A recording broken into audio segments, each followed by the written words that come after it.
Okay, today we are out in a boat at night with Jesus and the disciples. So keep your head on a swivel. A lot can happen in 7 verses. We're in Mark 4:35-41, and we'll talk about the other side, sleeping deity, wind and sea, and the numinous.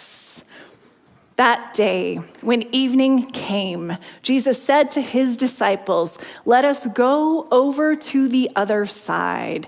Leaving the crowd behind, they took him along just as he was in the boat. There were also other boats with him. And we often think about Jesus as being all in control all the time. But I love that he needs his fisherman friends to make this great boat escape. For Jesus, it's been a long day of teaching with parables from this boat pulpit and explaining them. It's evening and it's time to move on. And there are 6 boat journeys in the Gospel of Mark. The 2 more perilous mirror each other in many ways. This is the first of the 2 perilous boat journeys, with the second being more extreme and taking place in chapter 6.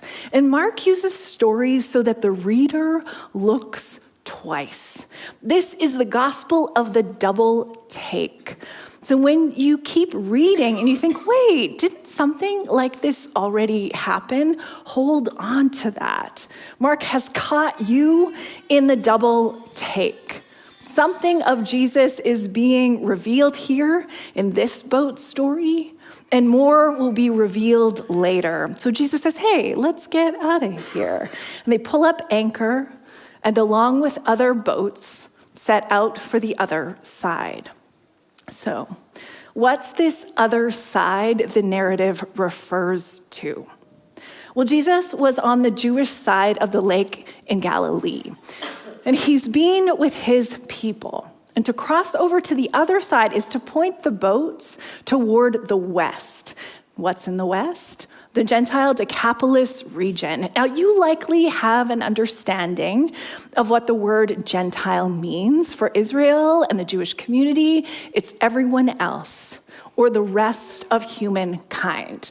And throughout the scriptures, you'll find a real mixed bag of feelings toward Gentiles. There are references to blessing and inclusion in Jonah and Ruth, and there are these instances of animosity and exclusion, like in Ezra and Nehemiah. And in the 2 centuries before Jesus, barriers between Gentiles and Jews became even more rigid. And you can trace this resistance to inclusion all the way to the Apostle Paul's ministry to the Gentiles. All this to say, I don't think to the other side should be ignored. Those boats point in the direction of inclusion. Jesus has already gathered a crowd with his own people, but he's inclined to stretch the circle further. Shalom is meant for everyone. Now, what's up with the boats, plural? And I pointed out because they're mentioned here in the setup, but then they disappear, and we're eventually left with only one boat. Then I've been reading the Bible carefully and academically for far too long to ignore the case of the missing boats. And scholars offer some pretty hot takes. 1, the extra boats are lost in translation. Something just doesn't work after all this time with this detail in the text. So basically, who cares? Move on. Second option, this is a storm story, and that can only mean that the extra boats don't make it out safely. And that is pretty bleak for the text to not care about, so I'm like, meh. 3, Job sunk the yacht. JK, that's Arrested Development. But seriously, there is a third option, and it's this. Like the gospel writers are prone to do, the boats offer the readers an imaginative way into the story. And I think that's what Mark is doing here. It's like, see, all the boats? There's plenty of room, get in. Let's go to the other side. What for, you might ask? It's simple, really. Come along to see who Jesus is for yourself. So you've stepped into a boat, but you might soon regret it because a furious squall came up and the waves broke over the boat so that it was nearly swamped. Jesus was in the stern, sleeping on a cushion. The disciples woke him and said to him, "Teacher, don't you care if we drown?" Now, we don't exactly speak like the NIV, do we? Nobody says on the way across Auburn Bay, a furious squall came up.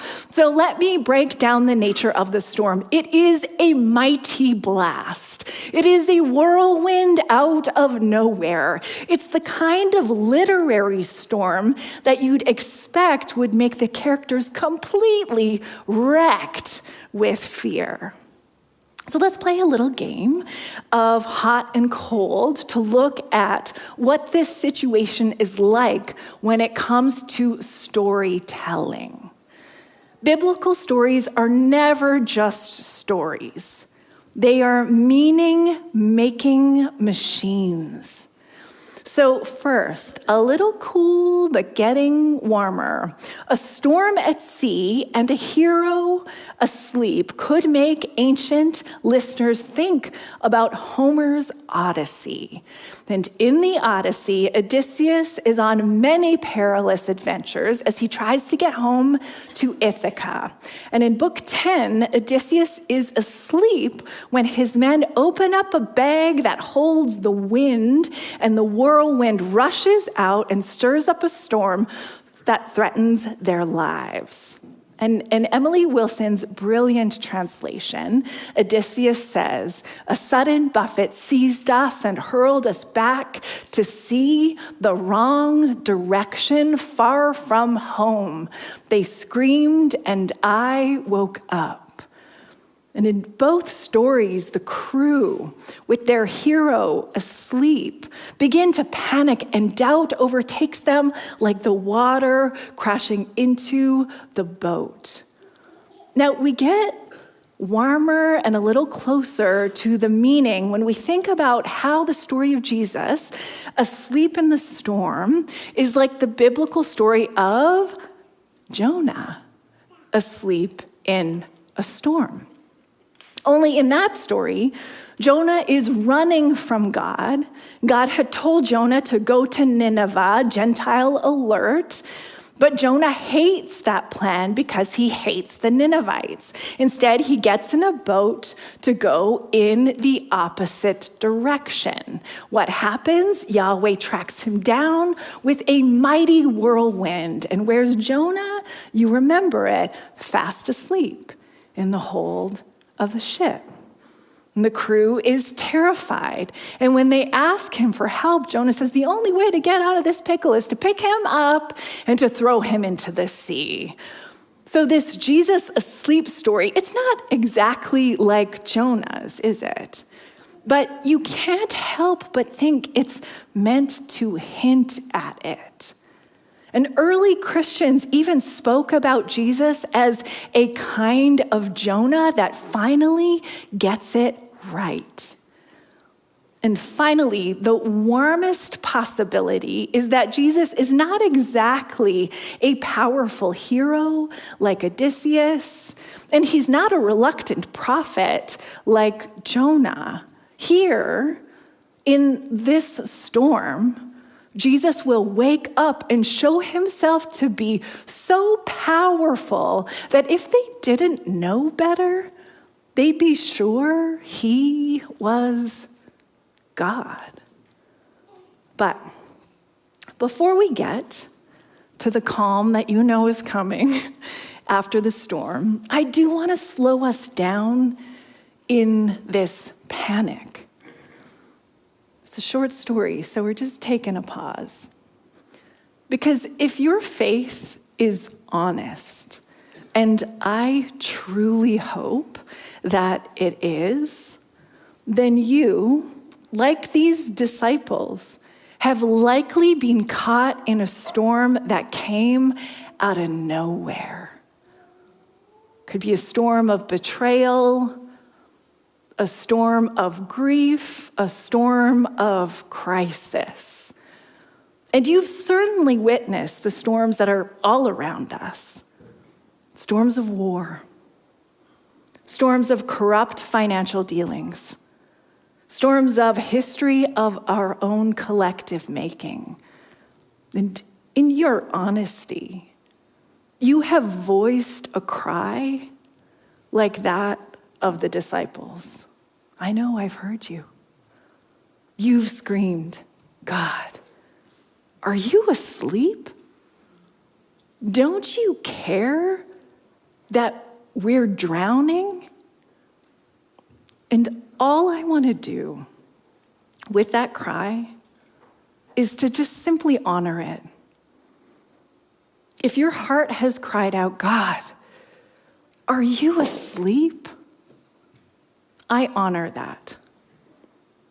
Not being able to ask questions or feel what you're really feeling is a toxic spirituality. We are not here for that. So I honor your cry.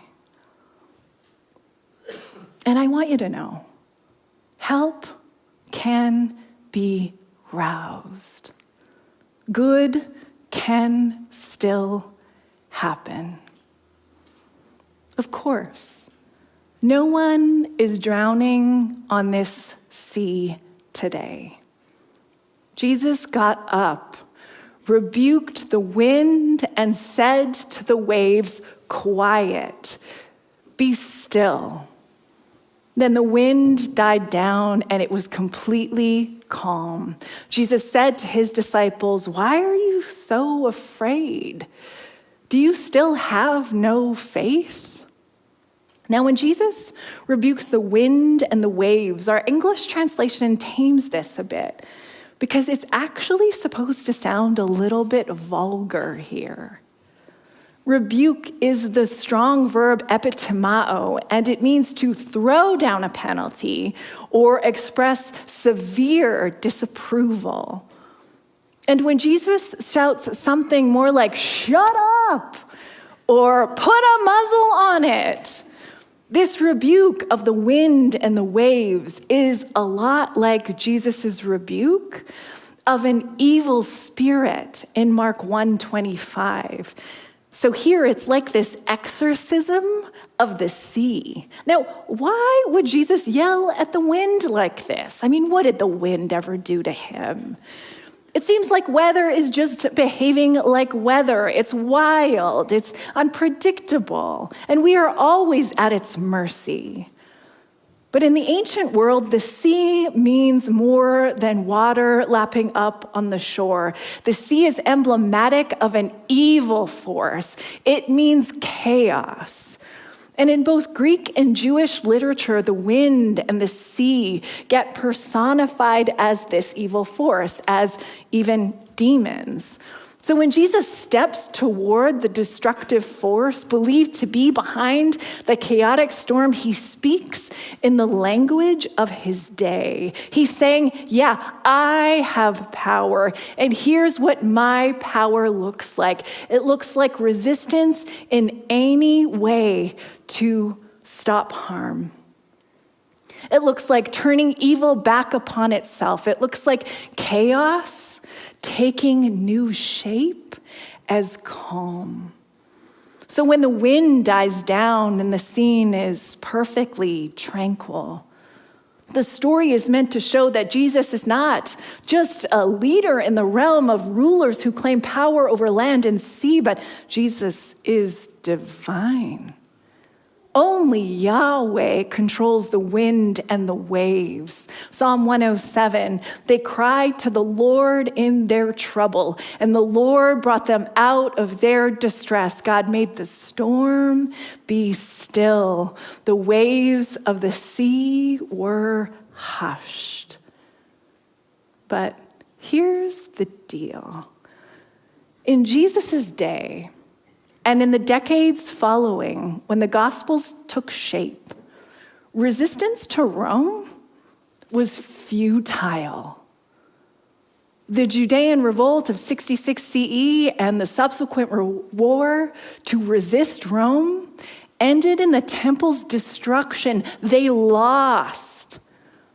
Jesus was murdered. His followers tracked down and harmed, and the temple, it lay in ruin.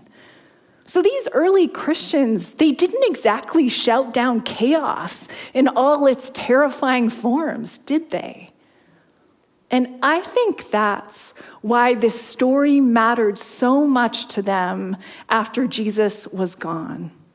I think that's why they took his sharp rebuke of chaos, wrote it down, and passed it around so that they could listen to it, repeat it to each other in the night when they were afraid.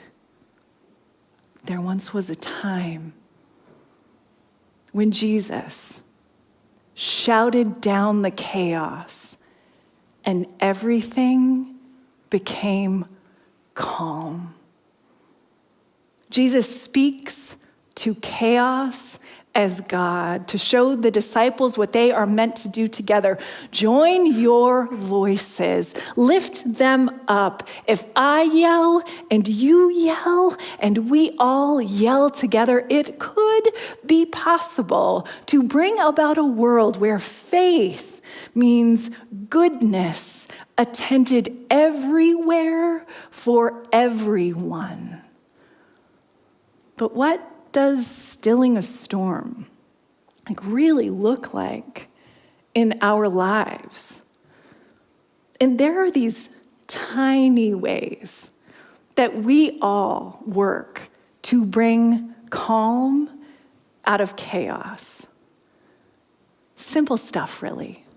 When you clean out a messy closet, when you stand against anything or anyone that's like a bully, when you sit and listen to someone in the chaos of their grief, when you go to therapy, when you ask for help, when you express sincere gratitude, these tiny, tiny practices are meaningful because through them we develop this musculature to do more when it's needed, to hold our leaders accountable, to generously meet needs together as we pool our resources during Advent, to provide the world with a spirituality grounded in the trust that there is a benevolent power always at work, and it is so much bigger, so much more compassionate than we can ever comprehend.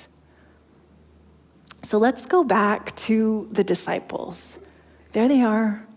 They're gently rocking in a boat in the dark, calm sea.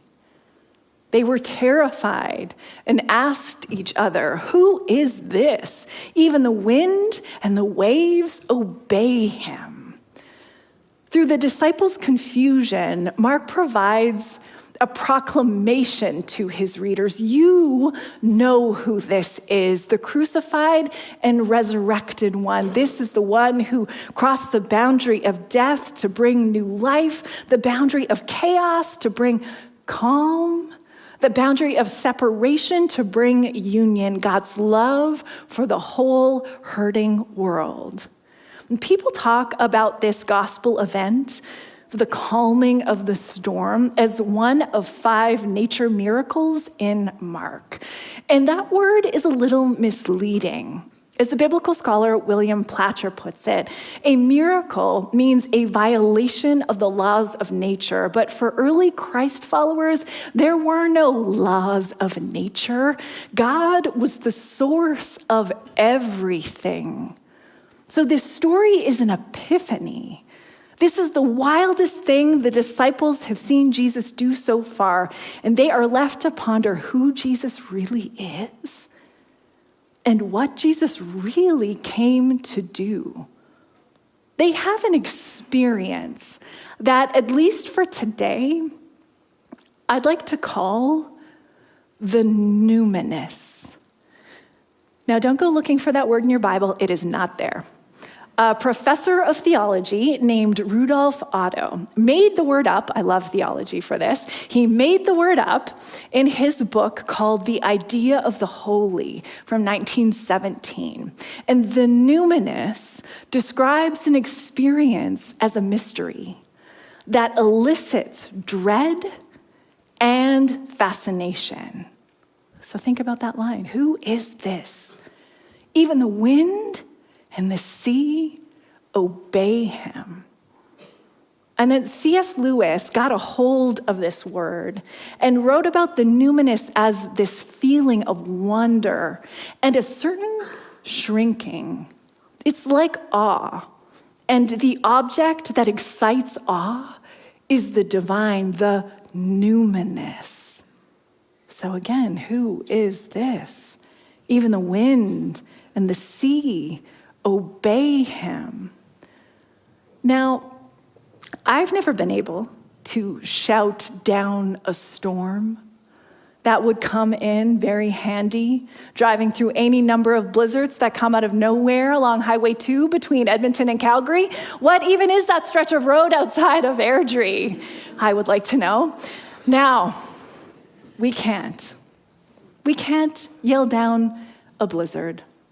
But by now you know, it's not the storm that Jesus was on about anyway.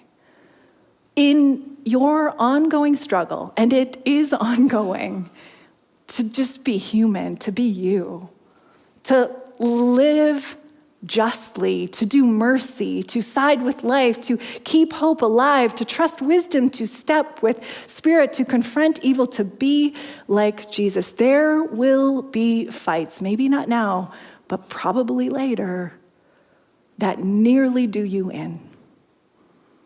Moments that make you teeter on the edge of your existence. Experiences that make you rock in a boat wondering, what is even going on here? Know that even there, before you know the whole story, you can meet God as the numinous. And after that, I truly believe you'll know what to do. Hey, Jeremy here, and thank you for clicking through to watch that video. If you're intrigued by the work that we're doing here at Commons, you can, of course, hit subscribe to keep up to date with all of the content that we're posting here on YouTube. You can head to our website at commons.church, and you can find us on all of the socials at Commons Church. You can also join our Discord. There, the community is having all kinds of conversations about how we can encourage each other in the way of Jesus. Head to commons.church/Discord for the invite there. Also, leave a comment. We'd love to hear from you and all the ways that you are journeying on this path toward Jesus. But thanks for tuning in. Thanks for all the ways that you contribute to this conversation. Together, we'll see you soon.